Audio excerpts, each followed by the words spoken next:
Þá höldum við áfram hérna í föstudagsþættinum sem við tökum upp í pakkhúsinu í innbænum á Akureyri og hér Guðmundur eða stofnandi og já, aðal hönnuður Jör að stilla upp en hann ætlar að vera hérna með sína vöru ættaður að norðan og við auðvitað bara ákvaðum að grípa drenginn hérna í stólinn og fá aðeins að heyra í þér. Þetta er búið að vera, ekki búið að vera, spólum bara aðeins tilbaka. Hvernig hófst þetta hjá þér?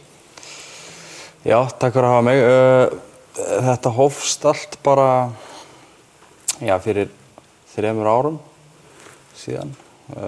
Fyrst var ég að vinna fyrir Kormák og Skjöld og var bara að vinna hjá þeim og hérna í verslunni og fór síðan fljótlega að læra fatan og hóf síðan að hanna línur fyrir þá.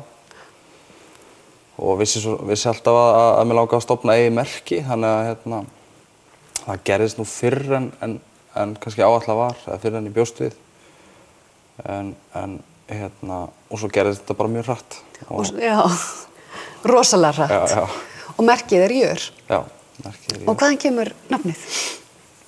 Já, það kemur náttúrulega frá Jörundarnafnu. Ég ættaður úr Hrísey og undan Hákalla Jörundi. Þannig að það lá eiginlega beint við, sko, annarkvort Guð eða Jör og það var kannski skrítið. Skrítið að hafa Guð. Veldu Guð. Já. það er eitthvað mjög. Það er svolítið sjálfhverft. Þannig að þetta er tengt Hákalla Jörundar nafnin í rauninni. Já.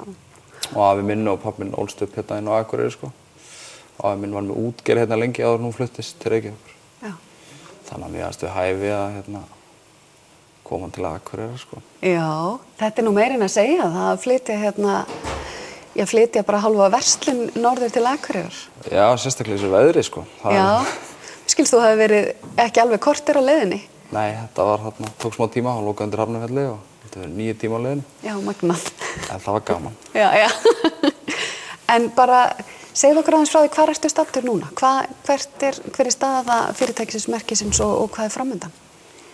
Við erum búin að vera bara mjög mikið svona lengi, tímafrekast í þessu er að svona stilla allt af, þú veist, alltaf stækka hratt eins og við komum inn á og þetta er alltaf, ég held að flestir átti sig ekki á því, sko, öllu umfanginu, þú veist, það eru 6 manns í vinnu hjá fyrirtækinu, bara í framleiðslustjórn, hönnun og vöruþróun sem öll gerð hérna heima, en svo framleiðum við úti, sko. Og þannig að það fer rosa mikil vinna í það og náttúrulega framleiðslustjórnina.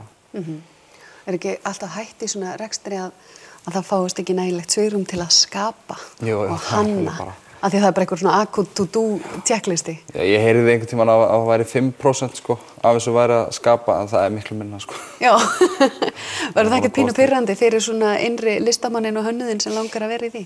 Jú, maður er samt líka bara svolítið þakkláttur fyrir það, sko, að því hitt er náttúrulega skemmtilegt líka, blessunulega, sko. En maður verður þakkláttur fyrir það á móti, það er ekki það. En hvað ertu að leggja áherslu á í Jör-línunni í rauninni? Við erum náttúrulega, sko, hugmyndin hérna, við vissum náttúrulega og við vildum bara opna verslun strax hérna heima til þess að geta þróa merkið og svona ná sambandi í rauninni bara við kunnan, sko, og séð hvernig við vildum þróa og það hefur náttúrulega gengið mjög vel og þannig að við vissum þá að við þyrftum að ná svolítið svona breiðari hóp, náttúrulega það sem þetta er lítill markaður.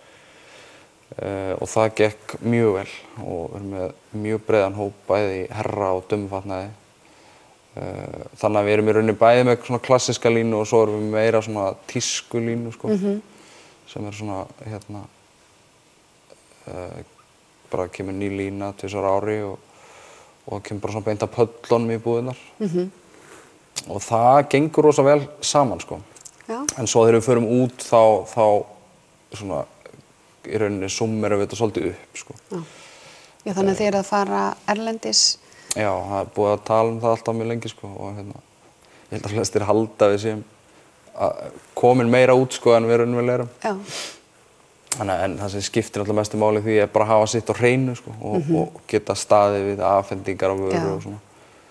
og það bara fyrst núna sem við erum svona, okkur líður eins og við sem svona með það á hreinu, sko. Það náttúrulega hlýtur að þurfa dálítið aga í það að, þú veist, fá ekki bara, einhver til í að kaupa bara hérna 50.000 eitthvað og hvernig að stefnumarka það og ákveða til í það og getum við staðið við það þegar kannski örugglega freistandi að sjá það í hillingum að gera stóra samninga. Já, algjörlega, sko. Og það að passa mitt upp á bara svona logistík, sko. Þú getur ekkert verið að senda út allan heim. Þannig að þetta og flókin bransi en mjög skemmtilegur. Já, en þú ert kollungur maður í þessu öllu saman. Þetta hlýtur að vera búin að vera rússíbanareið og mikið ævintýri. Já, þetta er mjög gaman, sko. Það nú, eins og allt sagt, þetta erfiður bransi en mjög skemmtilegur, sko. Nákvæmlega. Gaman að fá þig. Þú verður hérna í Pakkhúsinu í innbænum, núna hvaða daga? Í dag og á morgun. Sem sagt, föstudag og laugardag, föstudagskvöld og laugardag. Og fólk væntanlega náttúrulega hjartanlega velkomið að kíkja á þig. Já, endilega. Svo verða tónleikar hérna á morgun. Já, með? President Bongo úr Guðskus, fyrrum Guðskus-meðlimur ætlar að koma og spila. Hann kom inn á síðustu stundu. Nákvæmlega. Að skella sig með. Hljómar vel. Takk fyrir að koma og gangi innilega vel. Takk fyrir mig. Og við höldum áfram í föstudagsþættinum eftir augnablik.